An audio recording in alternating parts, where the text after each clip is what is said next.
In this video, we're going to show the two different algorithms or codes which solve exactly the same problem, have different performance or time efficiency or running times. The given problem is to compute the sum of integers from 0 to n, where n is a positive integer. Now we have here two algorithms or two codes. This is code 1 and the second algorithm or code is this one. So these two algorithms or these two codes perform exactly the same problem, and that is to compute the sum from 0 to n. The first algorithm or the first code makes use of iteration. Using a for loop, it iteratively computes for the sum of 0, 1, 2 up to the positive integer n. In Python, remember from our instructional material, this is how we define a function. So first you have the keyword def, and what follows is the function name, and this one enclosed in parentheses is the input parameter or the formal parameter of the function. This is an example of how we call the function sum1, where our n is equal to 10. When we call the function sum1, we pass the value 10 as the value of n. And what this function does is to take the input parameter n and then return the sum of numbers from or integers from 0 to n. So first we have a variable final sum which is initially set to 0, and then we make use of a for loop in which the loop variable x is from 0 up to n. We use the built-in function range to generate these integers from 0 up to n. So remember from our instructional material, range would return 0 to n. The upper limit of the range would be 1 less than that value. So n plus 1 minus 1 is simply n. So the upper limit is n and the default start is 0. So this would iterate n plus 1 times. First iteration is x is equal to 0 and therefore final sum is 0. Second iteration, x is 1, so final sum becomes 1.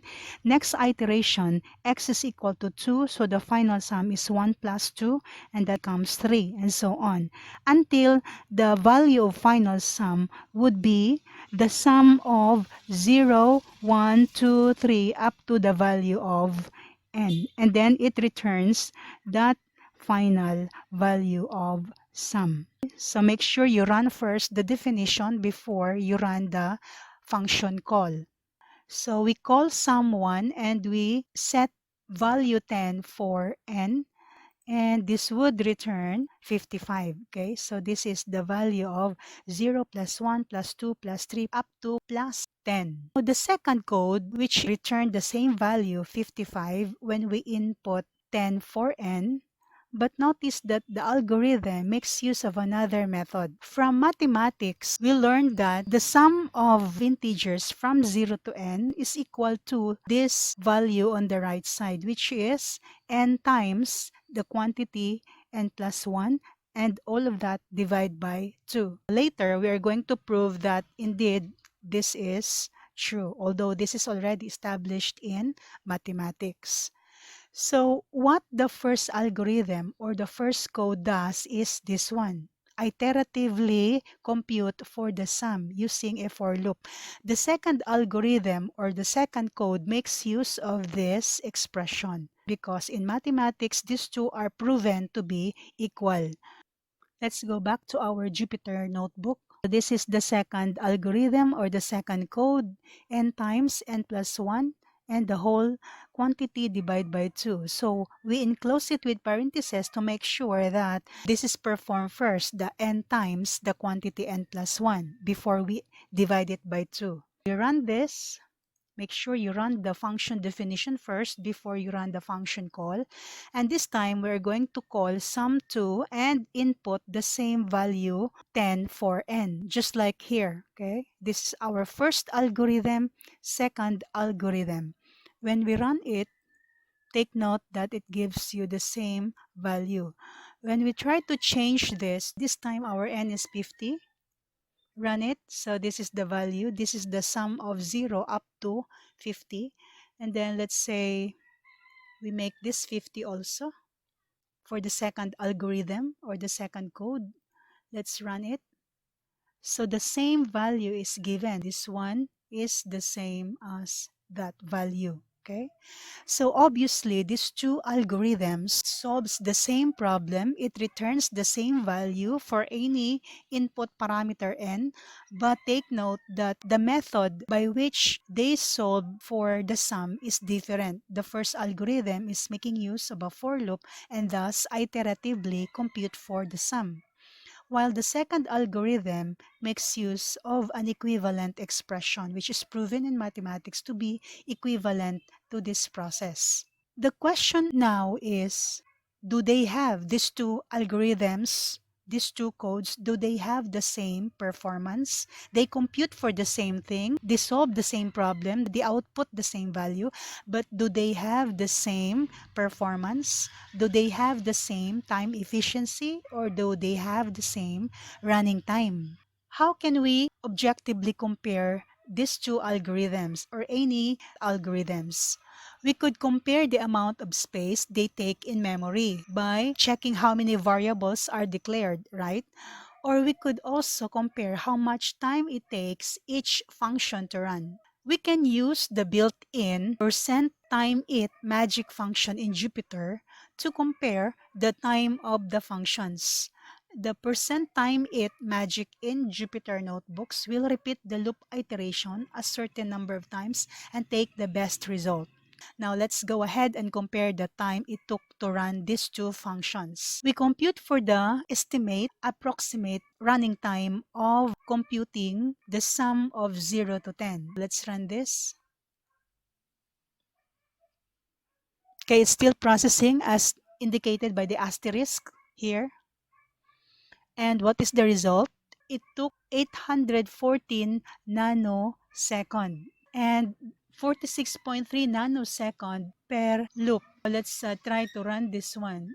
Let's compute for the approximate running time of the second function, and we use the same value of n.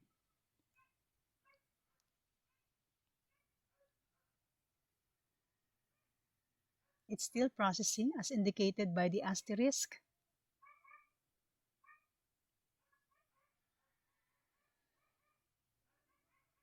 Okay, so the approximate estimate running time for sum 2 is 185 nanosecond, and it took 15.3 nanosecond per loop. From these two results, sum 110 and sum 210, which do you think has the best performance or the better time efficiency? Of course, the one that has lesser or shorter running time, right? So which is shorter, 840 nanosecond or 185 nanosecond? Obviously, this is the least value. This runs faster. Sum 2, the second algorithm, which is this, runs faster than the first algorithm, which is making use of iteration. Okay. Now let's continue to compare it. This time we will use 100 as the value of n. We run sum 1, 100, and we also run sum 2, 100. And we compute for the approximate running time. Okay, so let's run this one. Okay, this is still computing as indicated by the asterisk there. And the result is 5.82 microsecond, okay, which is faster, the nanosecond or the microsecond. Of course, nanosecond is smaller because nano is 10 to the negative 9, while micro is 10 to the negative 6. And let's try to run this one. The second code, still for the same value of n, which is 100. Okay, it's still processing. And take note, it's quicker than the first one, right? So this is 215 nanosecond compared to this 5.82 microsecond. So this is faster, okay? Shorter time compared to that, okay? And then if we continue, say we make it 1000, okay? Let's add another cell, and let's call sum2 the second code. So again, this is the first algorithm, sum1. The second algorithm is sum2 for the same value of n, 1000. And then we use this magic function in Python to compute for the approximate running time. Okay, so let's run this. Okay, this is computing as indicated by the asterisk, and the value is 61.4 microsecond. Okay, so for someone 100, it's 5.82 microsecond. Now that we increase it to 1000, from 5.80 to 100, n is 100. When n is 1000, it's now 61.4 microsecond. Let's try to check for the second algorithm for the same value n, 1000. Okay, so it's quicker, right? So for the same value of n, 1000, this is first algorithm, this is second algorithm, the result is 216 nanoseconds. So this is much smaller compared to that. This is longer compared to that. Micro is bigger compared to nano. So from this comparison we have here, we can conclude that the second algorithm is more time efficient compared to the first algorithm. So what is our observation from the demo? First, both functions have the same result, but completely they are different algorithms. The first function iteratively adds the numbers, okay, this one, making use of a for loop, while the second function makes use of this right side expression. Okay. Third observation is that the second function is much more efficient, the sum2, running at a much faster rate than the first. But we cannot use time to run as an objective measurement because that will depend on the speed of the computer itself and hardware capabilities specifications. But of course, as you see, we are using the same machine or computer, my laptop in that case, the same hardware specifications when we run it a while ago. The fourth observation is that we can never determine the exact running time of an algorithm or code. Okay, so everything that we did are just approximation or estimate. Okay, we can never determine the exact running time of a code or a program or an algorithm. Hence, the best we can do to analyze algorithms or codes is by theoretical approximation. So we will need to use another method, the big O notation. Let's look at the comparison of T of n and O of n. T of n, remember, measures the time efficiency. T of n is an approximation of an algorithm's or a program's or a code's time efficiency or running time. While O of n, which is called big O notation or order of growth of a function, it is a more generalized approximation of an algorithm's time efficiency or running time and space utilization. Okay. Now remember, in our previous discussion or in the previous videos, I mentioned about the two factors or the two criteria to use to select the best algorithm or program.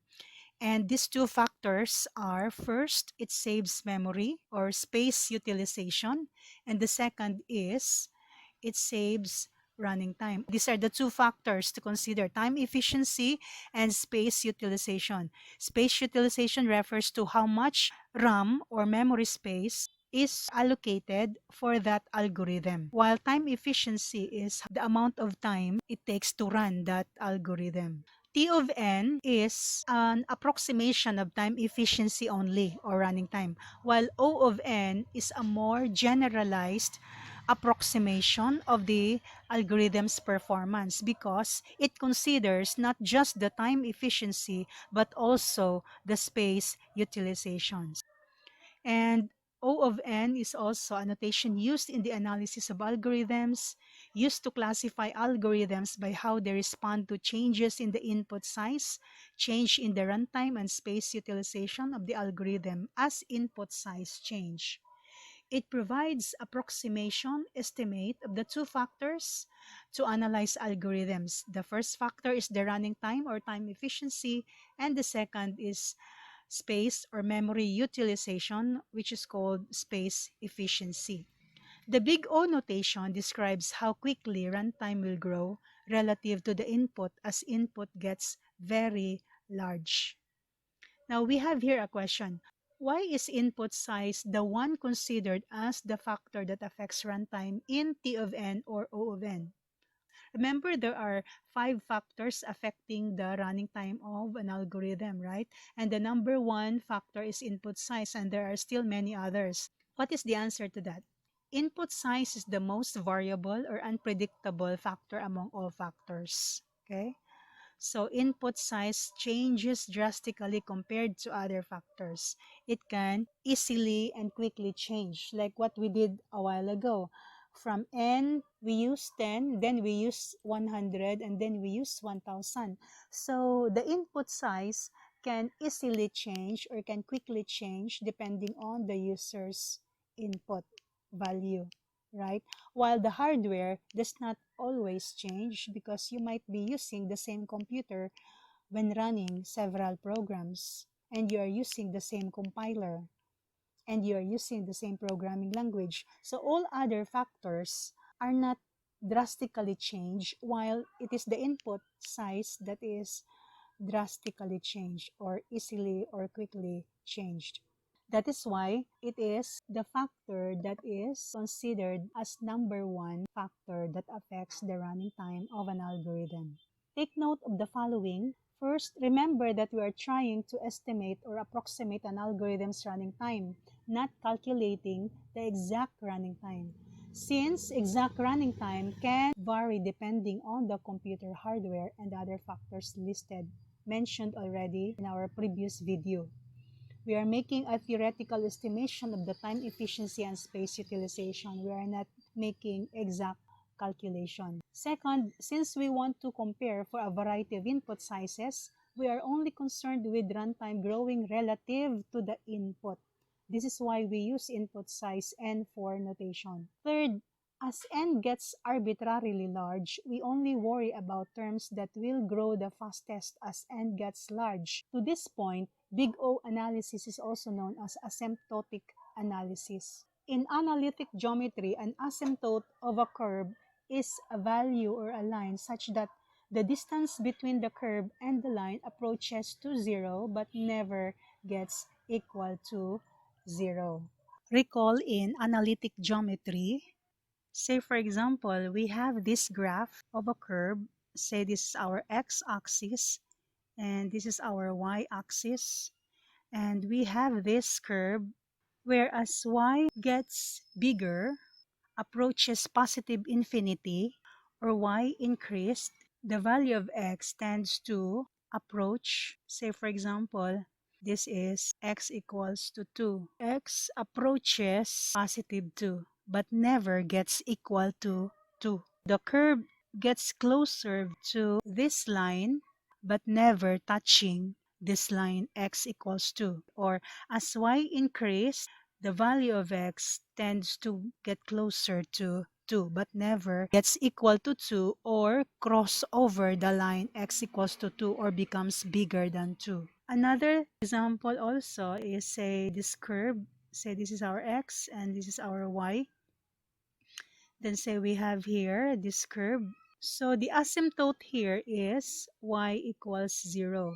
Because when the value of x grows to positive infinity or becomes bigger, the value of y tends to 0. but never touching 0 and never crossing the line y equals 0. So the asymptote here is y is equal to 0. And in here, the asymptote is x equals 2.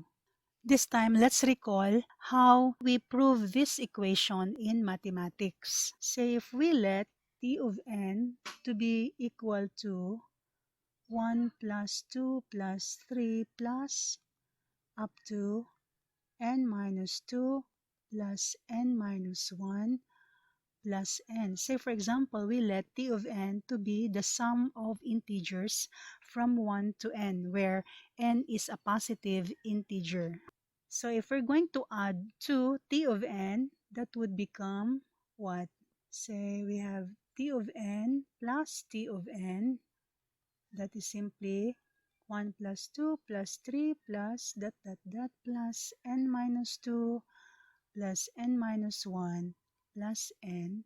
And then we say here plus n minus 1 plus n minus 2 plus dot dot dot plus 3 plus 2 plus 1. Okay?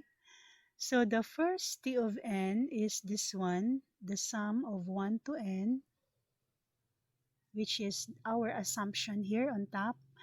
And the second t of n is this, 1 plus 2 plus 3 plus up to n. Okay? This one. Okay? First t of n, second t of n. And then when we simplify it, that is simply 2 t of n equals, we add each pair here in on the top and below. These two, 1 plus n plus these two, 2 plus n minus 1, and then these two plus 3 plus n minus 2 plus dot dot dot plus n minus 2 plus 3 plus, okay, this one, and then the next is this, plus n minus 1 plus 2, okay, and then plus the last pair is n plus 1. And so simplifying, say we continue here. Okay, let's continue up here. That will now be 2t of n is equal to, that is n plus 1 plus this is n plus 2 minus 1 is, that is n plus 1, another n plus 1, and this is n plus 3 minus 2, that's still n plus 1 plus n plus 1 plus dot dot dot plus this is n plus 3 minus 2, that is n plus 1 plus this is n plus 2 minus 1, that's n plus 1, another n plus 1, and the last is n plus 1. So notice that how many n plus 1 do we have? First, second, third, up to the nth. Okay, this is the first, the second, the third, and then this is the nth n plus 1 term. And so that is simply equal to, there are n plus 1. So n times n plus 1. Okay? And then, so this is now 2 t of n is equal to n plus 1. Divide both sides by 2. We have t of n is n plus 1 over 2. Okay, so this is this one here, and this one is this one here. Sum from 0 to n, or you could just say 1 to n, because when you add anything to 0, it's just the same. Okay,